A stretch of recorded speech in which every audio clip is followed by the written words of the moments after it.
Yo, what's up, family? Before we start the video, please leave a like, subscribe, and share to any and everyone that you can, just so we can get out there a little bit more. With that being said, let's get right into the video. All right, how y'all doing? I hope y'all doing good. If you're new here, welcome. If you're not, make sure you take your shoes off before you come in the house. And Alex Sarr had a phenomenal game, probably his best game of his career. 31 points, 11 rebounds, 5 assists, 13 for 23 from the field, 3 for 7 from 3, 2 steals, 2 blocks. He did have 5 turnovers, but Alex Sarr is really showing the development, and he's making like wholesale changes with, of course, his body. Added a lot of muscle and a lot of strength, and he's still like not like strong yet. You know what I'm saying? So he still has a long way to go there. But as far as like play style, right? Alex Sarr shot 3 for 7 in this game. 7 threes was by far the most threes he's taken in these first 4 games. And like, yes, it is only 4 games. He's averaging 19 points, 9 rebounds, 4.5 assists, 2 blocks, a steal in only 28 minutes a game on 55, 36, 80 splits. But the thing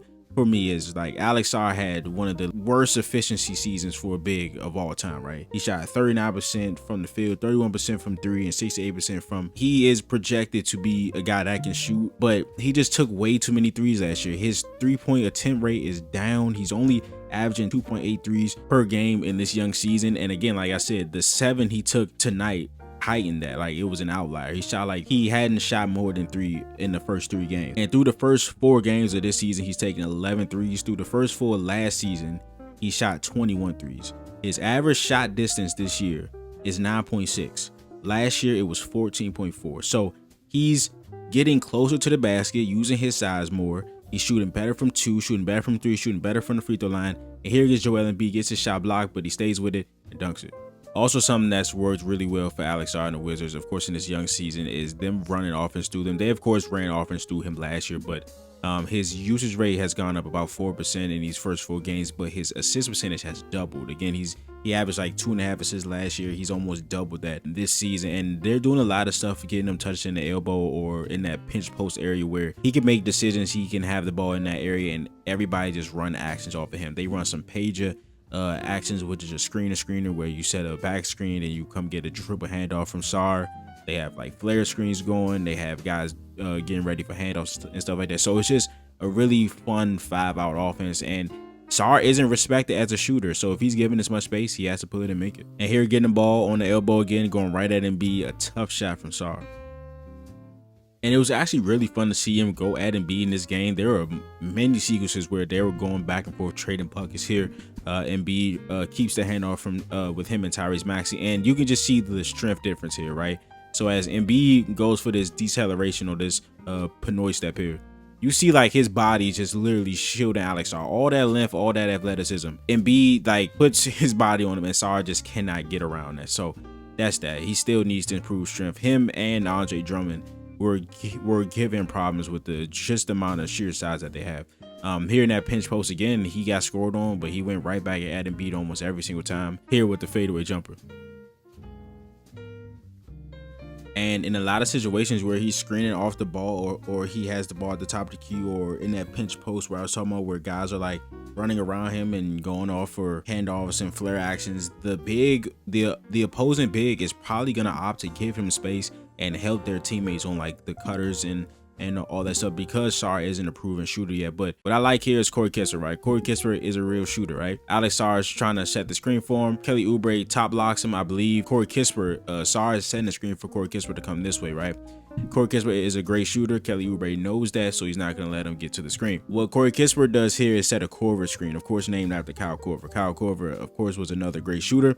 When he would try to come off screen, sometimes guys would top block him, so he couldn't get to the ball, right? So what Korver decided to do is he started setting the screen. He would become the screener and screen the bigs man, right? Because if this guy is top blocking him and he goes to set the screen on the big, now he's taking out 2 people on this play because he's focused on him, and then he's screening his teammates man. So that leaves Alex Sarr wide open for the 3.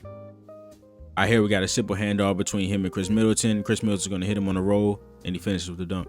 All right, here he is as a screener again. He's going to get an alley-oop, and he can be one of the best verticals. I think that's like, this is what I think of Sarr, like the ceiling of Sarr. So let's say Sarr hits his absolute ceiling. What can't he do?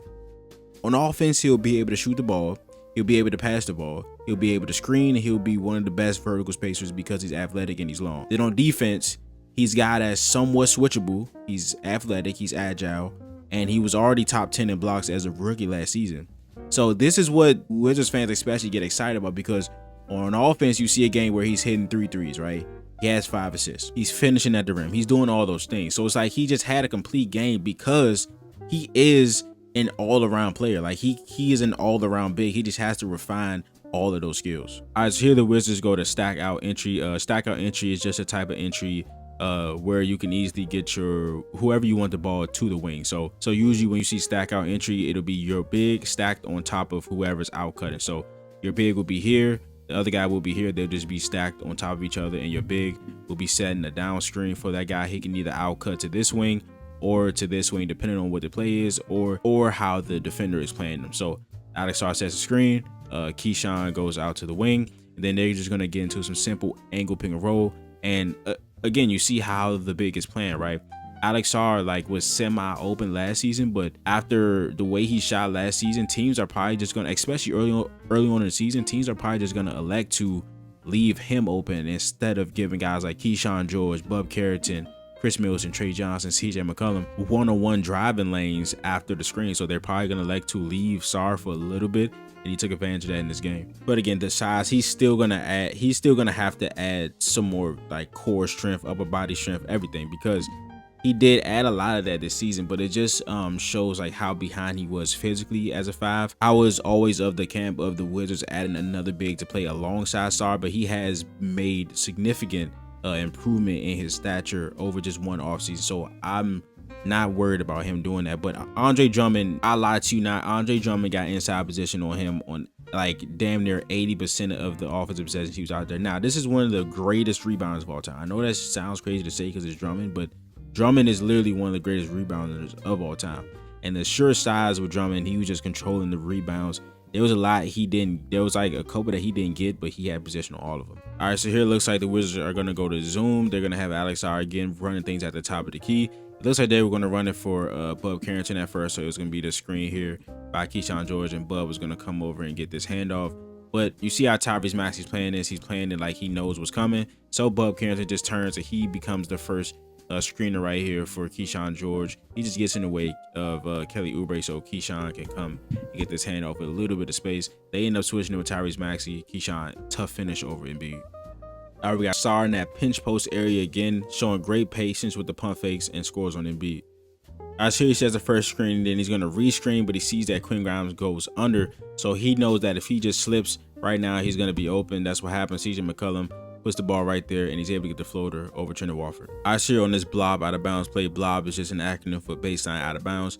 And it looks like they were going to do some stagger action for Corey Kispert. So stagger is just 2 of the same off-ball screens with just a little bit of space in between them. So it looks like Bub was going to set this screen right here, and then Chris Middleton was going to set the exact same screen. Of course, you see the space in between them, just for a shooter like Corey Kispert to come off and try to get a shot here. But Corey Kispert sees how Tyrese Maxey is playing this right now, because Tyrese Maxey also sees this screen coming, so Tyrese is going to play that side. Great cut by Corey Kispert. PJ Edgecombe does a nice job of picking it up pretty early, but again, I talked about the passing from Sarr, and he puts this ball right where it needs to be. Like if this is anywhere else, this is either a turnover over there to Grimes, or if this is inside, this is a steal by Edgecombe, who has his arm out. But a great pass and great placement by Alex Sarr. And again, top 10 in blocks last year as a rookie, showing off the athleticism and the length here, blocking Quinn Grimes. And again, just another thing that Alex Sarr can do. If he's able to shoot the ball, that aids his ability to attack closeouts here against a Dembona, one of the most athletic teams in the league. A couple pump fakes again, the patience and the finish. All right, sure, we got him in the short corner with a Dembona. Dembona is just waiting the whole time to try to crash for the offensive rebound. Quinn Grimes shoots. Bona ends up getting the board because Sarr doesn't really box out, but then Sarr uses that length and that athleticism to protect the rim again. And lastly, here in OT, he's going to pop and he's going to knock another one down. But that is the video. If you enjoyed it, please leave a like, subscribe, and share to any and everyone that you can. Just swing out there a little bit more. And I will see you guys in the next video. This is Nick. Peace.